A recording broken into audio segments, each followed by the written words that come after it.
Alright, how's it going? This is Lord of Grief coming with you at the second part. Now, my last part of the Iaito Ninja run, I had just got the Firekeeper soul, and I picked up a couple of souls along the way. So now I am activating them all, so that way I can immediately level up. Now, the thing is when I run down there and get that Firekeeper soul like that, I do that for two reasons. I mainly don't care about the souls that I'm holding because it's really so low. I'm gonna get more souls from the souls that I pick up versus, trying to preserve death and all of those kind of things. So I was able to get the composite bow, I was able to get the Firekeeper soul, and I was able to pick up some souls along the way. So now we're about to head back.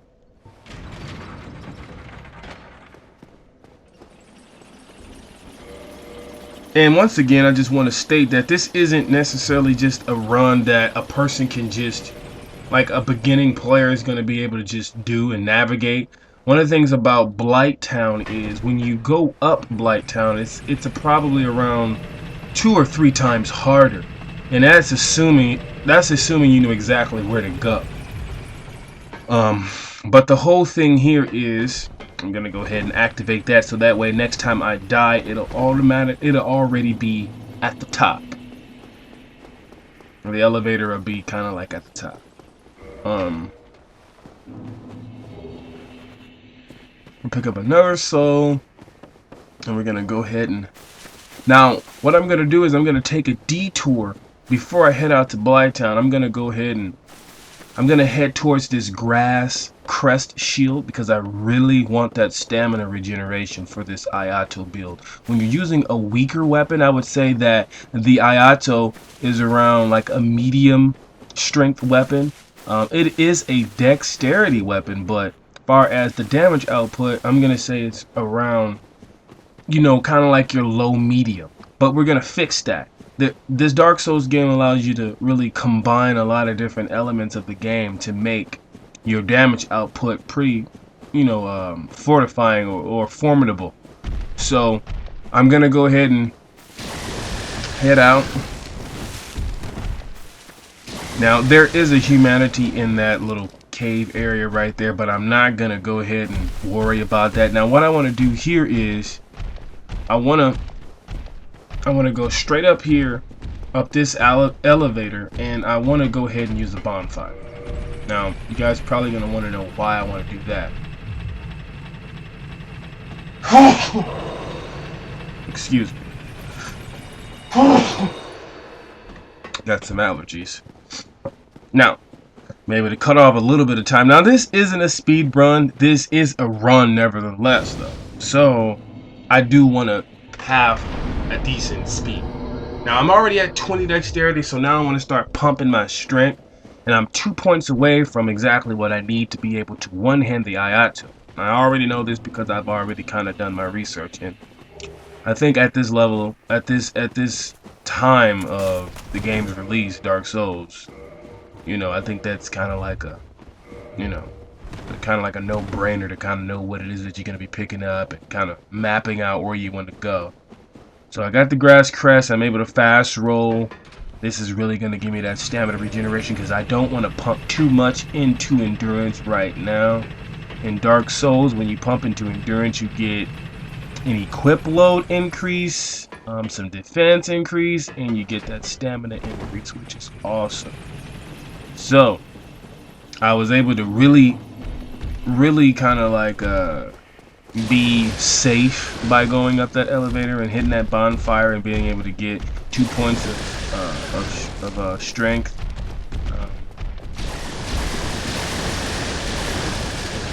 And I'm just rolling past these drakes right now. Now I want to go ahead and pick up this red Tearstone right now. I got pretty lucky here. I wasn't stun locked on that ladder after one hit, and I'm pretty low level. If I'm stun locked on the elevator, I'll just fall completely off. So I got this, and I'm going to go ahead and kill myself. When I kill myself, this speeds up things. This allows me to preserve my homeward bones at the cost of 306 souls, ultimately. If I used the Homer Bone, I'd be able to go back to my last bonfire without losing those souls, but I don't need 306 souls.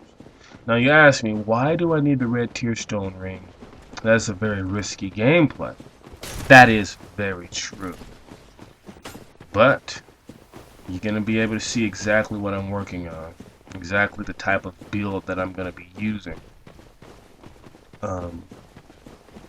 And I think that'd probably be my next part. I'm not entirely sure how I'm going to split the videos. I want to go ahead and pick up this soul up here because I want to be able to get as much cheesy souls as I can get. And what I mean by cheesy is you know, easy souls that I can pick up without much of a hassle. To kind of speed it up.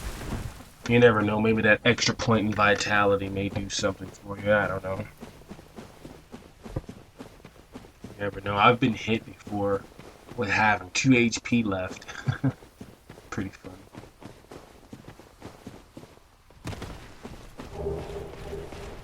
Now I want to pick up this longbow.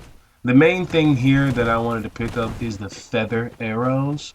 The feather arrows with the composite bow works miracles. It works wonders.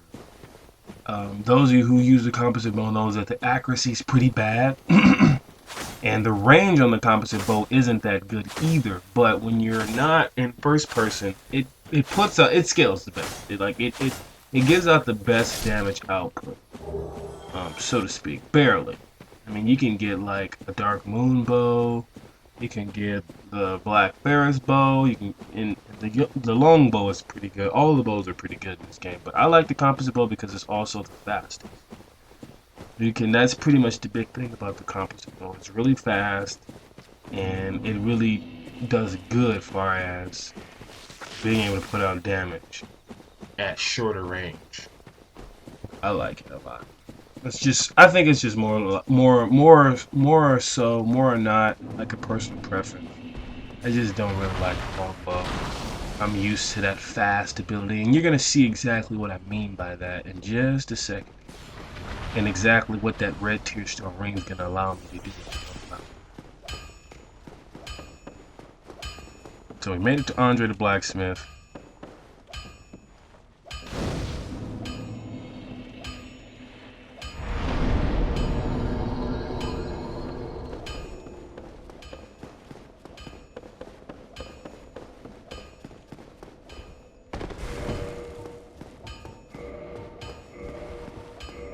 Now I am gonna use the longbow.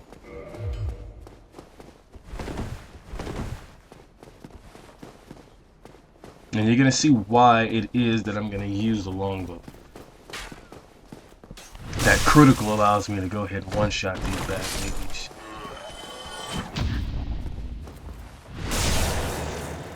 Do some fancy parrying in there.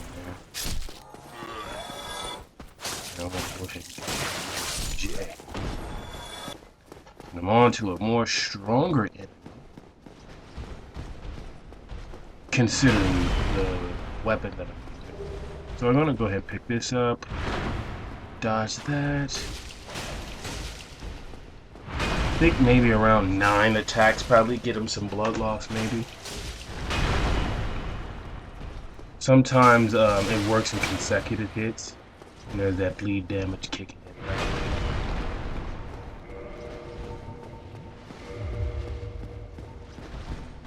So did you guys catch that? He flasked. This enemy can flask. So he is not completely hollow for those of you guys about the board. So now I gotta kind of like do all of what I just did again. And I'm putting out terrible damage. But with some persistence, I'm able to do something. Longbow's gonna give me that accuracy and that range that I need to hit this guy. 64. The composite bow would not have put out that type of damage currently because of the range would have started affecting it. And more importantly, the damage difference isn't that much, so I mean, when it comes to actual damage, it really doesn't matter. But I did it a ton. I just don't really care to. Use an extra shot when I could just do it longbow and free. If I had an upgraded +2, I probably would have been able to do the same thing, but right now, I gotta use what I can at a low level. I got an Estus flask +1, so that means I've already increased one of my flasks. Now, another thing for low level, when you're doing a firekeeper soul, that's what I meant to say. I use a firekeeper soul. You want to keep in mind, once you pick up the third firekeeper soul, Law Trek, the game automatically kills the firekeeper. Period. So I'm at +2. There's one more firekeeper soul. I think I'm gonna go ahead and save that to the next part. Thank you guys. You guys take it.